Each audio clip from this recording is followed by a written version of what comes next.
Sorry about that. Today was a bit haphazard. I was delayed a little bit. Uh, so there was some technology issue, but as you can see, I am still using the last video on for the for the countdown. As you know, we started using video for the countdown, mainly just to announce the new listings that we have within Centermac. It's going to be company-wide new listing announcements. And also it gives me an opportunity to acknowledge all the recent agents' accomplishments. And I think that's one of the topics tonight, right? We need to make people feel important because when you accomplish something, you want to be acknowledged. And that's another reason why we are playing this video. You can't hear me. Oh, okay. Well, we definitely have a problem here. Okay, let me find out what's going on. Maybe I'm not wearing my earpiece. All right, let me see if I can solve the problem.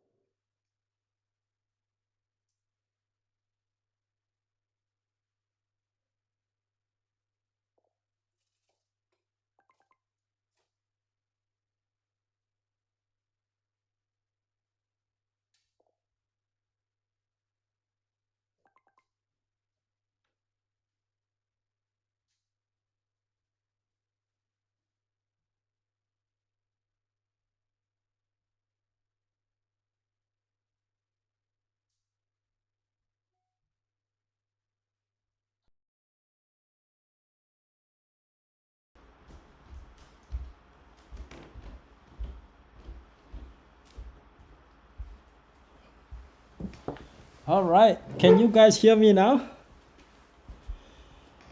Maybe I was supposed to wear my earpiece. I didn't wear my earpiece. Can you check it out? Too loud? Okay, well, let me find out. Yeah, it is too loud. All right, can you hear me now? Okay, good, good, good. Thank you so much. Thank you so much. It's a system setup thing. I was just thinking about, you know, why is it that we're making this video to announce our new listings during the countdown? Because during the countdown is dead time anyway. We don't benefit by staring at the screen, right? Or just waiting for the show to start. You might as well see what new listings we have within our company. It also helps to promote our new listings, so I think that's a good thing. And to acknowledge agents' accomplishments. Some people might not feel it's important, but I think everybody wants to be acknowledged for something good that they have done, for an accomplishment. Because everybody needs to feel important, right? Okay, looks like we got a lot of people here today. Wow, 27 already. You know, that's good. That's good. Let's go ahead and get started. And I'll go to my next screen, which is this one. Are you guys able to see the screen? If you can't see the screen, let me know. You should be able to.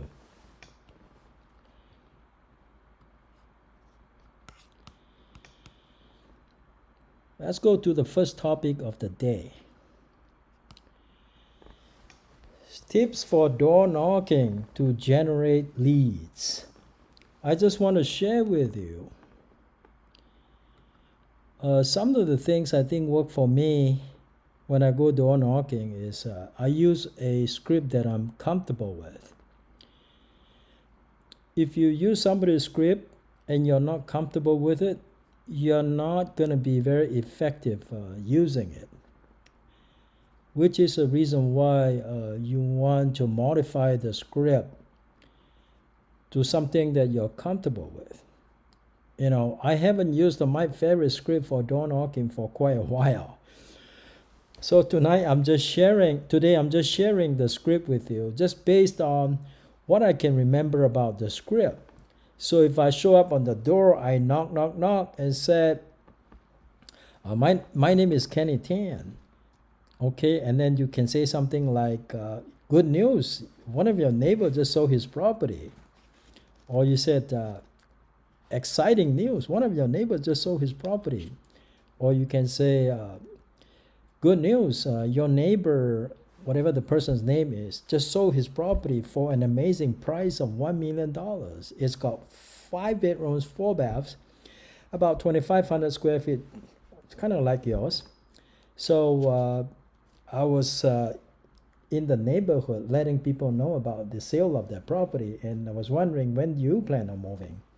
Okay, you got to use a script, and you have to memorize it, not stumble like that, like I what just did. Okay, you're supposed to memorize your script to a point where the words will just come out without your even having to think about it. Okay, that's the first thing. Use a good script. All right. Second thing you want to do is make sure in your script you ask open-ended questions. Questions that don't give you a yes or no answer. Question that gives you an answer that explains something. For example, you want to start with when, who, what, and how. So the first question that I mentioned was, when do you plan on moving? Right? So that is not a yes or no answer. Because when you ask the person, when do you plan on moving? It sort of forces the person to think, do I have any plan to move? And if the person really have no plans to move, he'll tell you right away. You might say, I don't have any, you might hear, I don't have any plans at the moment. Or you might hear something like, never, I want to die in the house. I have gotten answers like that too. So that's okay, because if the person has no plan of moving, you don't really want to spend any more time with that person. When you're going door knocking, it's a numbers game. You want to cover as many homes as possible. If you come across someone who is not your target seller, unless you're in the business of having conversation with people or just anybody, you wouldn't want to waste your single minute on that person. I mean, you will still acknowledge that the person has no plan to sell and move on to the next door. Remember, you got a lot of homes to cover. So by asking questions, you can discover if this is the right person you want to spend time with to further the conversation. If the person already told you that he has no plan of moving, then what conversation are you going to have? Unless there is something else that you want to find out about this person, such that, if you're an MLO, you go door knocking. But before you ask the person question, you need to come up with a script for your MLO, for your loan business. Come up with a script that you can memorize. Now, what if you come across this person and he said, yeah, we're thinking of moving to Idaho. Okay, now you got a conversation. We're thinking of moving to Idaho. Now you got to show some energy and enthusiasm. Well, you always must show your energy and enthusiasm anyway when you go door knocking. So, and of course, the question, when do you plan on moving? The guy might just say, we are going to move to Idaho in 6 months. 6 months. And then, of course, you have to affirm and approve. You're going to say something like, Idaho, how exciting. And then you're going to ask the next question, what's taking you to Idaho, right? Because, he may say, our family is there. My son is there. I want to move there to be closer to my son. Some people are willing to share things like that with you. Others, maybe they are already working with a realtor. They don't feel like they need to share this information with you. They may just say, "Oh, you know what? That's none of your business." Okay, well, now are you going to end there if they say it's none of my business? And then you just kind of laugh it off and they say it's none of your business. Oh, none of my business. Oh, let me ask you this. Or you can say something like, whatever the next question is on the script. So you don't think of question on the spot like what I'm doing now. Because the next question on the script is what you're going to ask next. Okay, whatever the script says. The next question might sound like something like this. If I remember my fair script well, it might sound something like, "Oh, okay, well, it's none of my business. I'm so sorry about that." You can say something like, "If you sold this home, well, I guess it's none of your business. You could, you find yourself getting stuck there because you don't have the script memorized like what I just did because I forgot my script." Okay, so you have to remember your script well so you can go to the next question. Okay, whatever the next question is, because the next question might be is something like, are you working with a realtor, or are you getting a realtor to help you? I don't know, whatever your script is. You got to use that script and follow the script to the T. You got to determine the motivation. Now, if you ask the person and he say, "I'm moving to Idaho," and then, well, you ask him, "What's taking you to Idaho?" Now, he may not be comfortable about telling you the reason. If he's not, he's not. But he is. You find out, okay, he's moving there to retire. Okay, and then you can go ahead and continue on with your script until you end with a question, a last question. Either he's going to make an appointment with you or he's not. Okay, I totally forgot the script now, as you can see. Okay, so you gotta stick with the script. Now, if you go very far and you're able to get an appointment, that's great. Set the appointment right there. Okay, but what if you are invited into the house? Should you then go into the house? What do you hope to accomplish by stepping into the house? Well, you can say, you might think that, well, if the guy invite me into his house, maybe I have a chance of convincing him to give me a listing, but you are not prepared. The problem is that he asked you about the house. I think a better decision would be to set an appointment for a later time, maybe that evening. That way you can go home and start preparing your CMA, and you can start preparing your listing presentation package. That way you're not going in there and make yourself look like a fool because you don't know the numbers.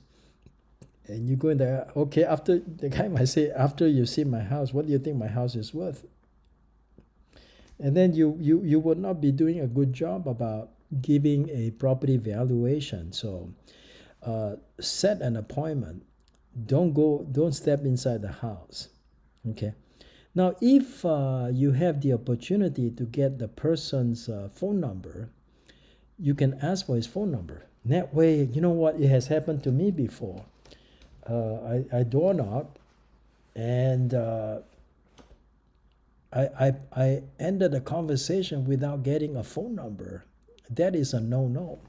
You got to get the phone number as soon as, yeah, Selena, you're right. Safety too, especially, you don't know that person well. You don't want to go into the house right there and then. It's not very safe at that time. You want to find out more about that person and more about the house before you come in and visit that person. Yes, exactly. Safety reason too. I was talking about not forgetting the phone number, because it happened to me before. And I don't know how to contact the person again.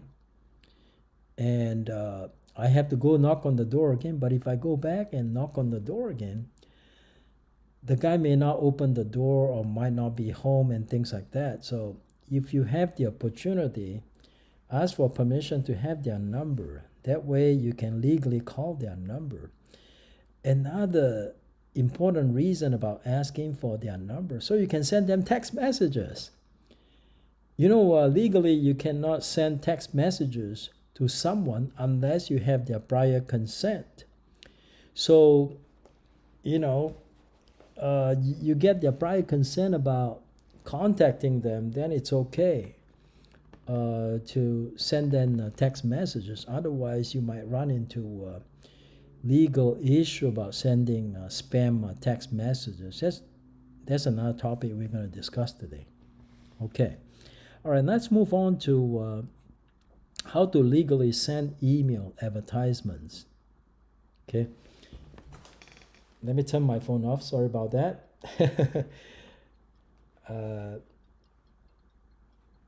Sorry about that.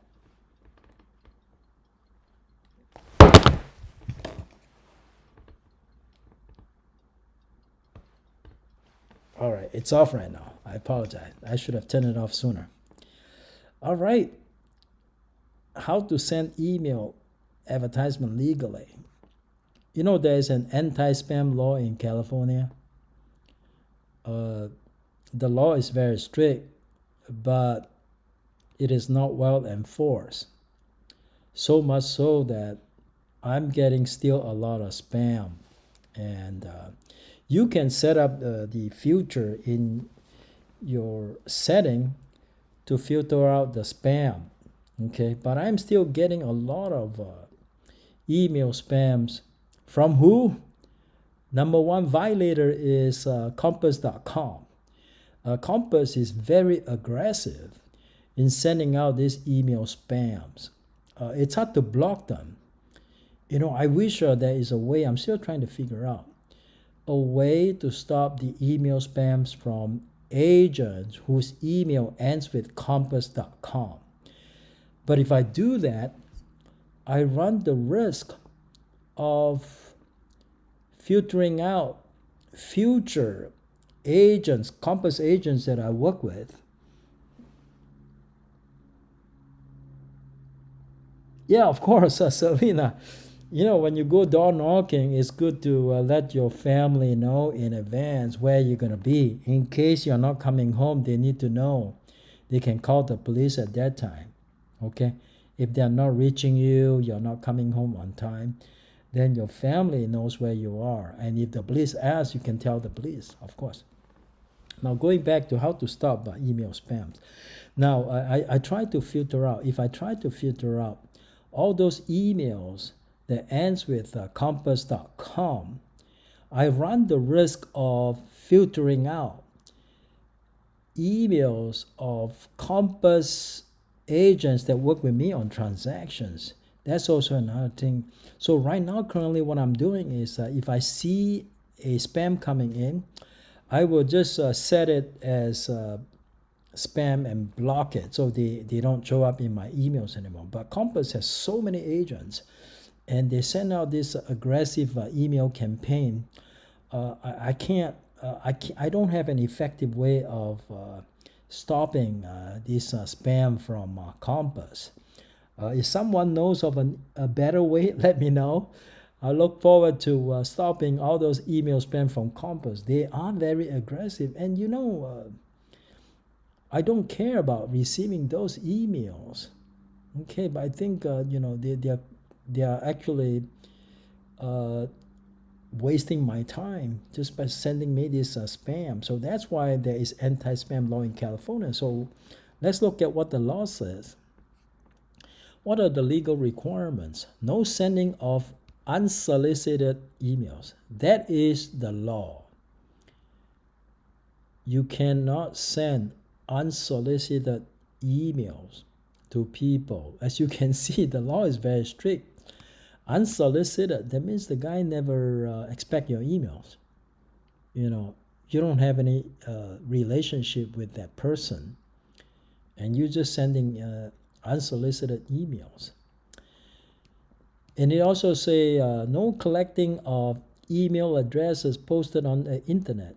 You can't just copy down somebody's email that is posted on the internet, and keep it in your contact book. Number one, if the person doesn't know you, you send an email to the person, what good is that gonna do? Probably no good anyway, right? Okay. Now let's talk about the penalties. If you are caught sending emails illegally, it's one of those email spam, it's $1,000 per advertisement. That's what the law says, but there are so many violators. I haven't decided to do something about compass.com yet, but the law does give me some protection. If they keep sending me this advertisement, let me see if I can stop it effectively. If I can, great, I'll leave it alone. But if I done everything that I could, they keep sending me that, then I'm going to do something about it. Okay. All right, next, we need to talk about the exceptions. So there are exceptions. Otherwise, there are exceptions for you to send spam email to people. Well, if you get consent from the other person, then it would not be considered spam. Okay, so consent is one thing. You can get consent several ways. One of the consent that you can get is called the express consent, where that person expressly consented in writing that you may send him future emails regarding any future promotion of your products or services. Okay. Now the second type of exception is if you have pre-existing or current business relationship with the other person, then you can send email advertisement to that person. The tricky thing is, what is pre-existing or current business relationship? I've never used compass.com for their services. I suppose they might say, well, because you have worked with our company's agents before, therefore there is a business relationship. Okay, I'm not exactly sure if that fits within the definition of business relationship, though. I think just working with another Compass agent on a transaction doesn't mean that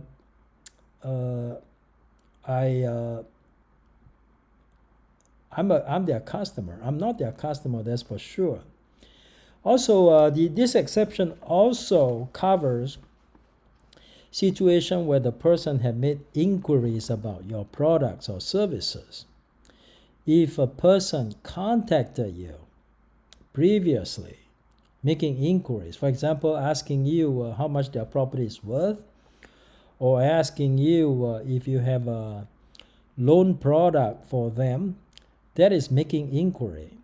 If they make inquiry and they use email to make that inquiry, then you can actually use a second exception to send them an email advertisement. But if it's totally cold, you have no right to send them email advertisements. That's what I kept thinking, how did the Compass get my email? And there's so many Compass agents sending me spam email. I never knew them before. I don't know how they got my email. I certainly did not sign up anything with compass.com about receiving future emails. That's about the only thing I can think of is that my email addresses are listed at the MLS or association. But that's another question I want to ask the association, is that by having my email on the agent roster, am I then giving them consent to send me email advertisements? I'm not sure about that. I'm not sure. Maybe it is, just by being a member of the association. I'll confirm about that. I definitely want to put a stop to Compass junk mails. Okay. All right. So much for that. Second topic. Now let's go ahead and move on to the third topic. The third topic is on. Oh, okay. We're not done yet. So here's another slide that talks about what businesses can do to protect themselves. Centermac is a business. So these are the things we can do to protect ourselves. First of all, if we're going to send out email blasts, we have to check with the ISA. Well, I guess that's ISP. Sorry about that. As a typo. Internet Service Provider. So if we're going to send out mass email blasts using Gmail, for example, we need to confirm Gmail's policy concerning spam emails. Okay. If I think, for example, in the past I have sent email blasts to realtors in a certain region. And right now, in the past, I assumed that it was legal to do it. But right now, I need to confirm whether it's legal to do that or not. Now, one of the reasons I did it was because that's in my marketing plan. So when I go for listing presentation on my marketing plan, my action plan, you see one of the steps that I have is to email blast local realtors. Okay. But if you ask me, the effectiveness of it, maybe it's the effectiveness is really very limited. Okay. It is limited because you don't, it's not that it's limited. Maybe people do open up their emails, but the percentage of people that open up their emails like this is small. I do get people telling me, because in the past what I've done is I email blast the agents, and then I actually make phone calls to them to find out if they have any buyers for my listing. That's also in my action plan in the past. And some people that call and say, "Hey Kenny, I already know about this listing. You sent me email." Okay, so there are people that actually opens up their email. Okay, so in a way, it has its effectiveness, but it is limited, but it doesn't cost a lot. And it doesn't take much time for people to just kind of send email blasts. Because once you just need to put together the right email list and then send out the email blast. Now that I think about it, I'm an email spam victim myself. I don't know if I want to continue doing that to my fellow realtors. I don't know how many of those people that receive my email spam really appreciate the email. If most people don't appreciate it, maybe it's not such a good idea to blast people with this your new listing.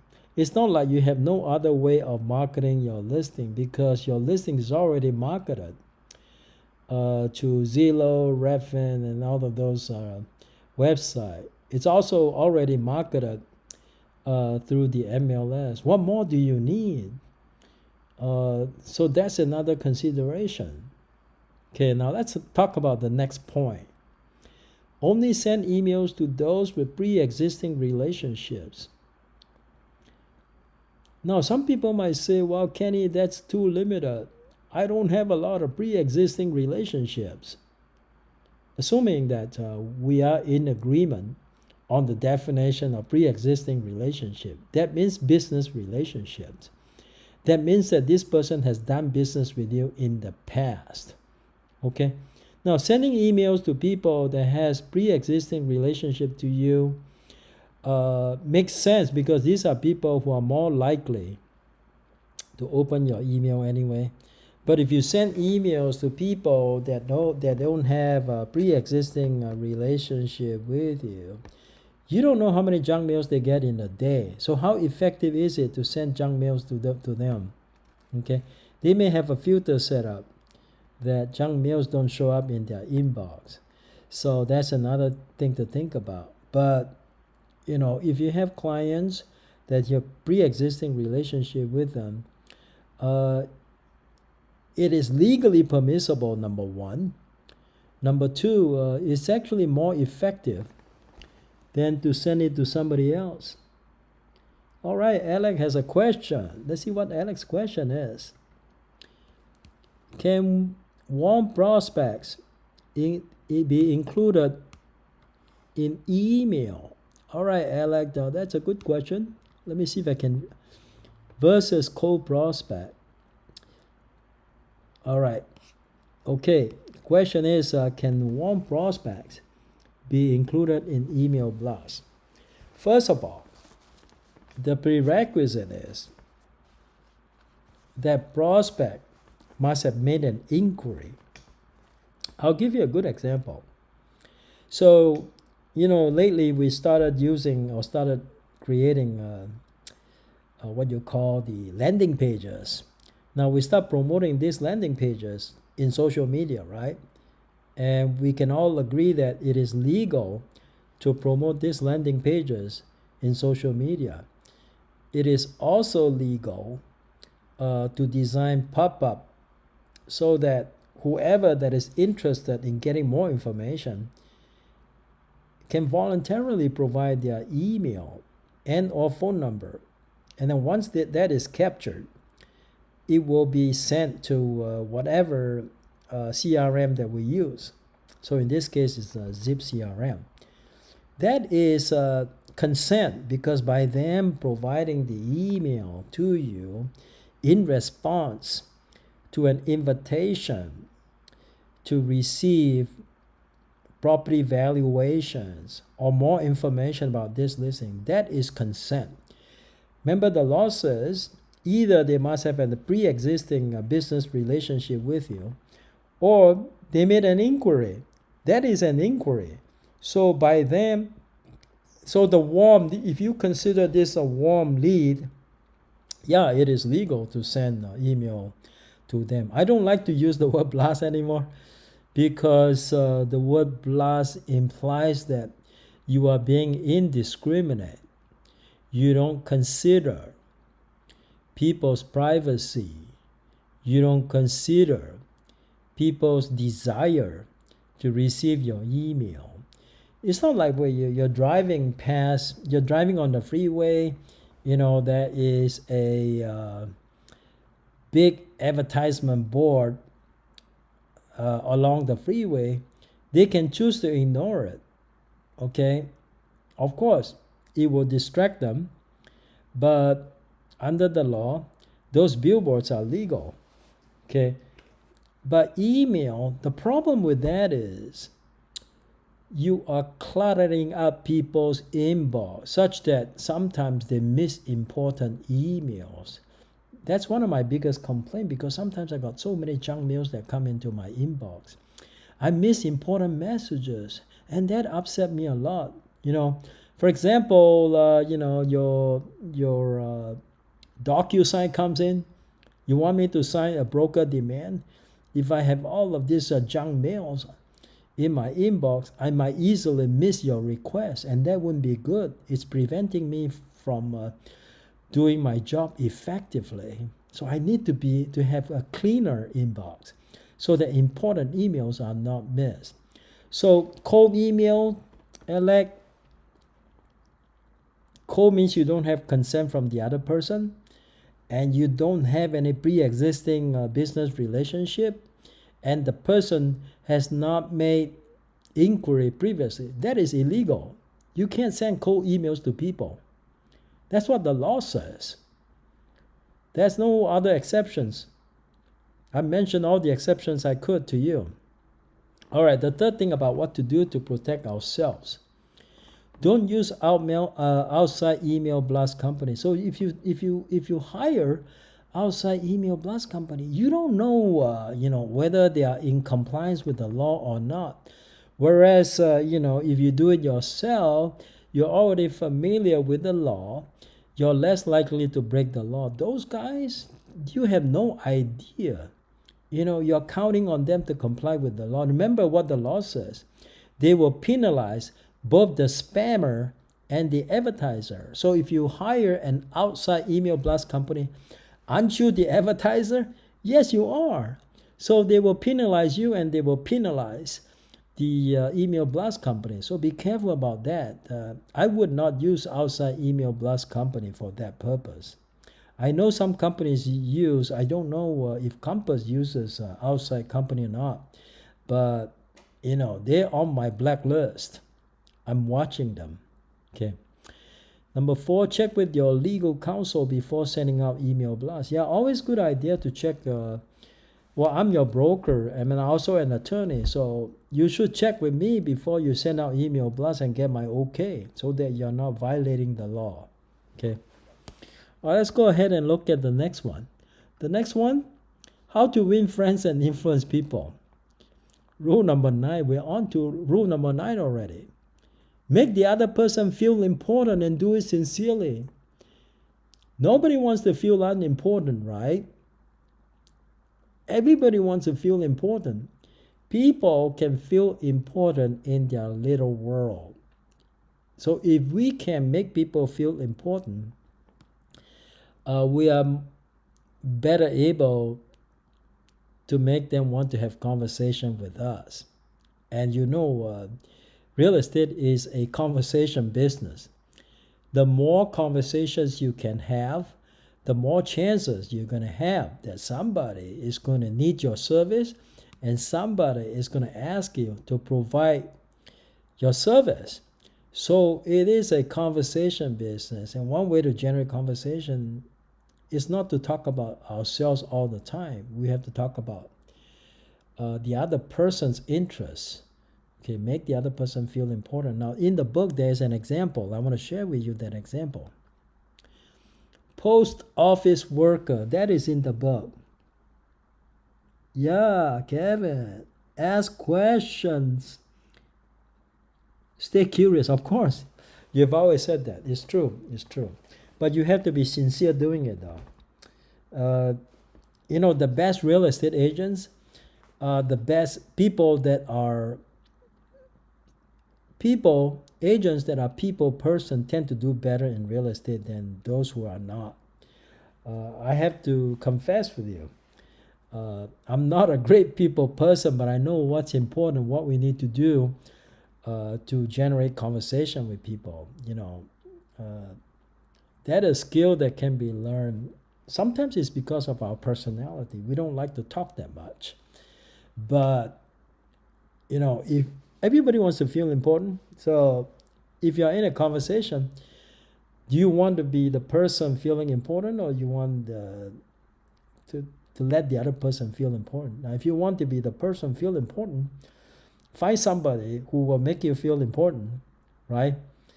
But, but in the end, you might not have such a great conversation with this person in terms of making people like you as a person. Now, people have to like you, though. You might be less skilled, and still people give you business just because they like you. You're not the most experienced agent in the world, but they still want to do business with you. Why? Because they like you as a person. I think that's important too. That's a point that I missed quite a number of years ago when I was still actively practicing as a lawyer. I used to think that, well, you know what? If I'm knowledgeable in real estate, if I know real estate law inside and out, why wouldn't people use me? Well, here's why. Because they don't like you as a person. They don't use it. They don't care if you're the most qualified and the most knowledgeable person in your industry. If they don't like you, they're not going to give you business. So the less qualified will get the business. Now back to the post office worker example. So in the book, Dale Carnegie talked about his encounter with this postal worker. Postal work is not the most interesting job. But Sometimes you show up, but some people really enjoy their job. You can actually feel the interest and the enthusiasm. Sometimes we are focusing so hard, we may have a frown on her face. So be sure that you have a smile always and a pleasant personality. Well, I can't agree with you more, Kevin. That's what sales is all about. This is a skill that we all must have. Okay, so always be cognizant about how the other person feel about the conversation. So back to the post office example. No, Dale Carnegie went to the post office. So he wanted to test something. So he saw this postal worker, busy about doing her work. You don't see much emotion on her face. So he decided that he wants to make this person feel good. So, Dale is like me, not much hair on the head. So whatever trick that he used in creating conversation, I could use the same thing because I don't have much hair. So he stepped up to this postal worker and he said to this person, "I like your hair." Okay, so that person felt, hey, you know what? You're like the number 5 person that told me that, so it must be true, right? My hair really. So think little things that make people feel good, and it has to be genuine too. You can't you can't fix something like that. It has to be from the bottom of, from the apex of your heart, that you truly appreciate how this person looked. If I tell this person, hey, you know what, years ago I had full head of hair, now I don't, so I really admire people that takes care of their hair. Okay, then the person start feeling good, and you can have more conversation, and he'll pay more attention to you next time you show up at the postal office. So that's a good example in the book. Do so without selfish reason. Like I said, don't keep thinking about what good do I have, making comments like that to make this person feel good. What do I get out of it? Now, you have to do so without selfish reasons. It has to be genuine.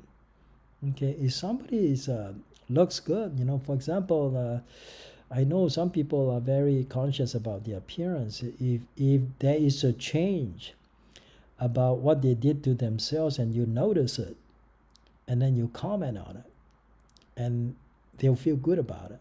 They feel important because they feel like they are not being ignored. Okay. All right. Okay, next, people want to feel important in their little world. Everyone I meet is my superior in some way. That's not a question mark, that's a quotation mark. It is true. Everyone that we meet is our superior in some way. He or she probably knows certain things more than you do. So the person that can have any kind of conversation with anybody that they meet is going to be a person who's going to have a lot of friends than a person who only wants to talk about the same thing every time, or only good in certain things and only want to talk about those things. Okay. All right, now the next topic is how to resolve tenant possession issue for listings. This happened to one of my listings recently. When you work with landlords, who is your seller for a property that is tenant occupied, now whether or not you already have the listings, you need to figure out what will be a win-win solution in this COVID-19. COVID-19, a lot of tenants are in pain because some of them may have lost their jobs, some of them may have COVID-19 themselves, okay? And they can't keep up with the rent. It's true. So what can we do to help the tenants and help the landlord so we can put the property on the market, so we can get the property sold and earn our commission? Well, there is a new program in California now. So when you try to resolve tenant dispute, always think of win-win, because everybody wants to win 100%, and you know that's not going to work, because if you win 100%, it means that the other person's lost 100%. So an example of a win-win will be such as currently there is a financial program that will help tenants apply to the government to get the money to pay for the rent and also to pay for the utilities. However, in order to qualify for the program, they need the landlord to participate. So recently, I had an eviction case. It's still ongoing. We're about to go to trial, but I tried to be a mediator because I wanted to resolve this thing so I can help the tenant move, and so we can get the property back and clean up the place and do the proper staging and put it on the market. But the problem is, in the beginning, the tenant is not very cooperative. In my first conversation with the tenant, I asked the tenant, well, can we help you so that the landlord can get the property back and get it sold? You know the landlord eventually wants to get the property sold, but just as long as you're still here, it is very difficult for the landlord to show the property to prospective buyers. And you probably don't want prospective buyers coming in and out of the house while you're still living there, right? Of course they say yes. We don't ever want any stranger coming into our home while we still live here. But we have no place to go. That's another concern. So you try to offer them to help them look for a place. You're a realtor. You have the resources. Certainly that's on the table. So offer that service to help them relocate. But then they don't have the money to move because they may have lost their job, things like that, and they need help. So you go back and you go talk to the landlord, say, hey, I talked to the tenant. Tenant said he needs money to move. Can you offer them some money? And you know what the landlord is going to say? Landlord is going to say, for the past 1.5 years, I have not been able to collect any rent. I don't have any money to help them move. So that's another issue. That's another problem because, the landlords are having difficulties paying for their mortgages, and you asking them to cough up a few $1,000s to pay the tenant. Many landlords will say no to that. But then you make your pitch. You mention to them that, that there's a law in California that says regarding the rental debt that the tenant incurred during the pandemic, you cannot even, based on non-payment of rent, to evict them, number one. Number two, how are you going to get your money back? You get your money back, the only way you're going to get it back is to sue them. Now, right now, the law says you can't even sue them until November 1st. So between now and November 1st, you are in a no-win situation. So what would you like to do? So this particular landlord, I was able to convince my landlord to offer some money to the tenant. So when I first approached the tenant, they wanted $16,000. That was in the beginning of the negotiation. That was probably end of last year and early this year. When my landlord heard that, they said, Kenny, file the eviction. Okay, so the tenant was a little unreasonable with the demand. $16,000 on a home where they're renting for less than $2,000 a month. Okay, and the tenant was very unreasonable at that time. So as time progressed, and after we filed the eviction lawsuit, they softened up a little bit because from the tenant's perspective, they don't want to have an eviction record, an unlawful detainer judgment against them because it might show up on their credit report, and that would not be good. So they kind of softened up. So a couple of months ago, I approached them. I made a phone call this time. First to the wife, because we noticed that the wife actually posted on the internet about the sale of some of their personal property. So we're thinking, hey, they're getting ready to move. I think they are, but they wanted to get something out of it. So the tenant has two concerns. If we agree to pay them some money so they have some money to relocate. And second concern is they don't want my landlord to come after them for the past owed rent during the pandemic. So when I went to see the when I called the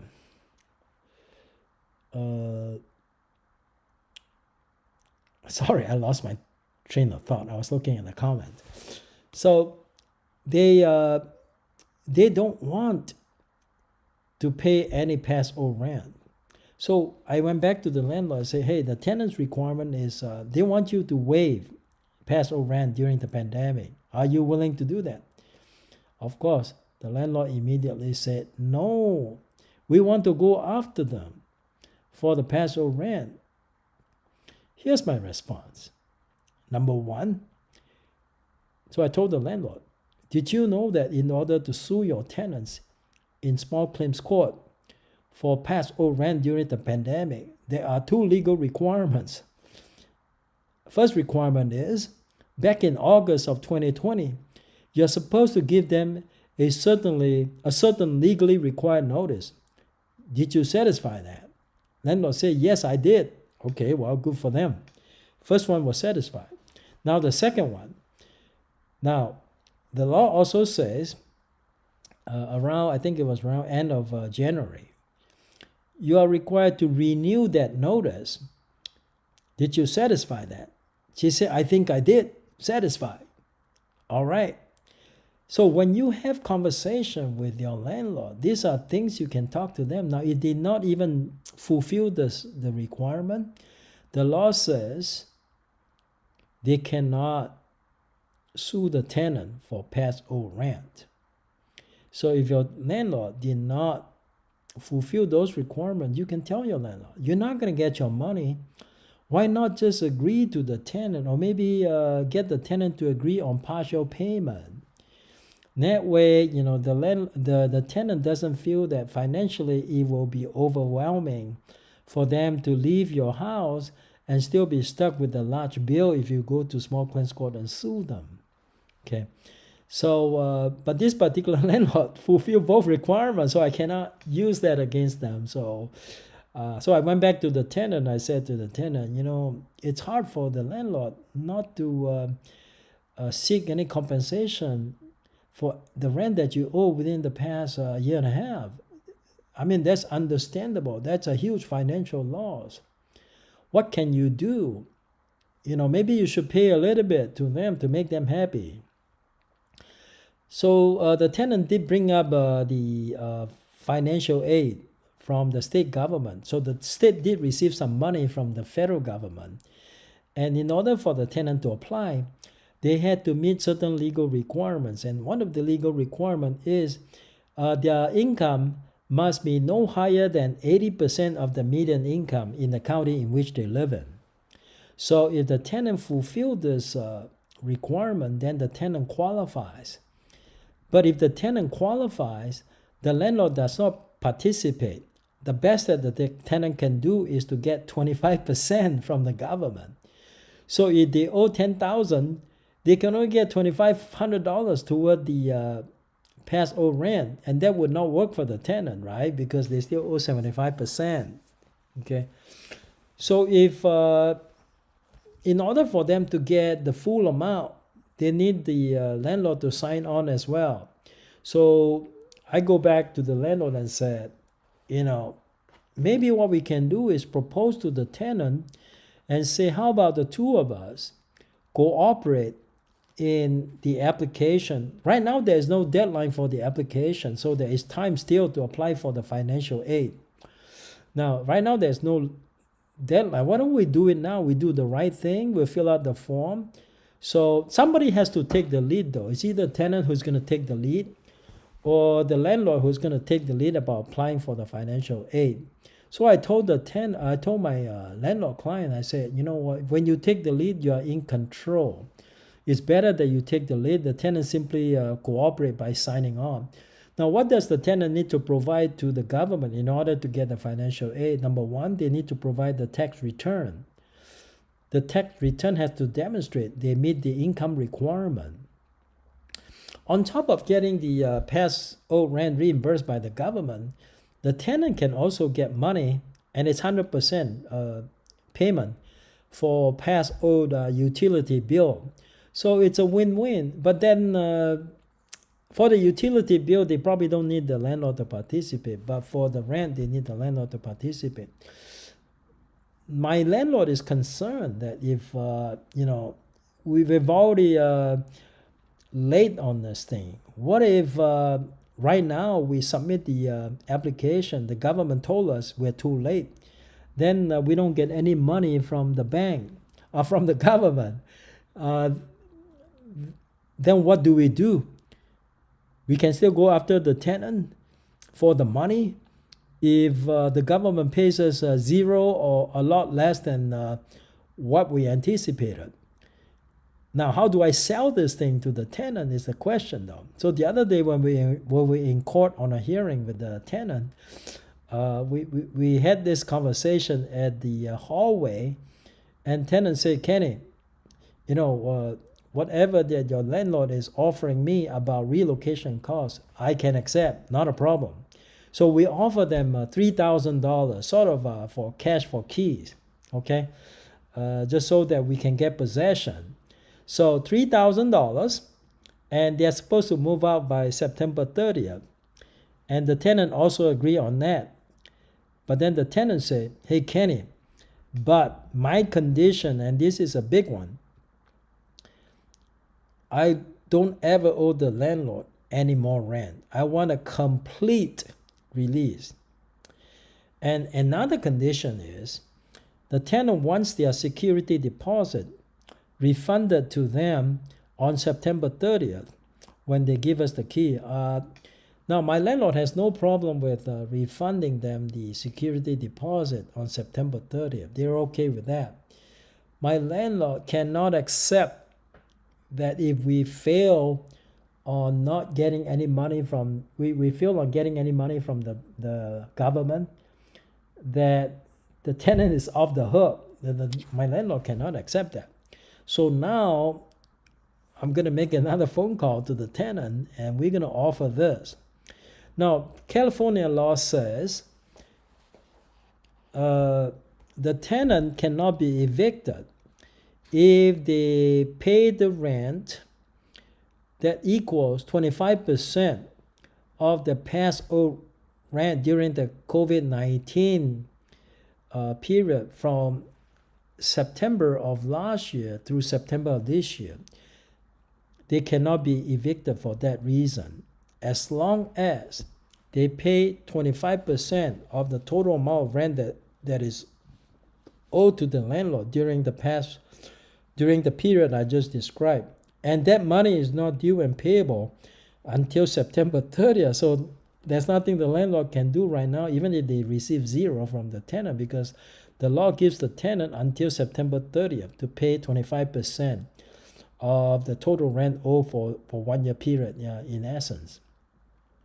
So the landlord wants the tenant to guarantee that if they are not successful in getting the financial aid from the government, the landlord wants the tenant to agree to reimbursing the landlord still for the 25%, because from their perspective, the government is telling you to pay me 25% on September 30th anyway. So if I'm not successful in getting full amount, I want you to pay me the 25%. That is something that I'm going to have to bring to the tenant this afternoon or maybe tomorrow to see if we can get this thing agreed on. Now, once I get this thing agreed on, we can sign the settlement agreement. I can present it to the judge for his signature. And then we don't have to worry about evicting the tenant anymore, because then the tenant can stay until September 30th and they will be happy because they get some relocation costs, and they don't have to worry about paying the landlord anymore, unless the financial aid comes in less than 25%. Now, if the financial aid is 0%, of course they owe us 25%. But if the financial aid is a number greater than 0 but less than 25, then the tenant will just make up the difference. I think that's something that I convinced my landlord to accept that. So we're okay with that. Now I'm just waiting for the tenant to say yes on that. Okay, so those are some tips and pointers I want to share with you. And it's hard for you to negotiate a deal like that unless you're thoroughly familiar with the current law on COVID-19. The way I just described to you is based on my current knowledge of the COVID-19 law, the AB 3088. Okay, so hopefully that will help you resolve tenant issues going forward between now and September 30th. If you are having the same situation I'm having, this may not be a bad strategy to resolve the dispute with the yeah, I know, Kevin, let's see, what's your question? Can a landlord write off the bad debt over several years? Of course, that's a CPA issue, that's a tax issue. It's not that they write off the debt, it just won't show up as income on the tax return, that's all. There's no writing off. There will be writing off of debt if it's an income that I don't know how they handle it from the CPA side. You just don't have the income, so you just report a loss. I don't think there's any writing off of debt. Okay. What a scam, really working with the system. Well, what can you say? The tenants need to be protected as well, or else we have a bunch of people being put out on the street. That would not be good for California either. But what I don't like is that it gives people an opportunity to take advantage of the system, those that are not affected by COVID-19. Okay, so the government needs to protect the citizens of California. That's why these laws were passed. All right. Okay, that concludes today's training, and it's 12:07. I did pretty good on the time. Okay. All right. See you guys next Tuesday night. Next Tuesday night, we're gonna have the market update for Northern California Edison. For Northern California edition. All right. Until then, hope you have a nice weekend.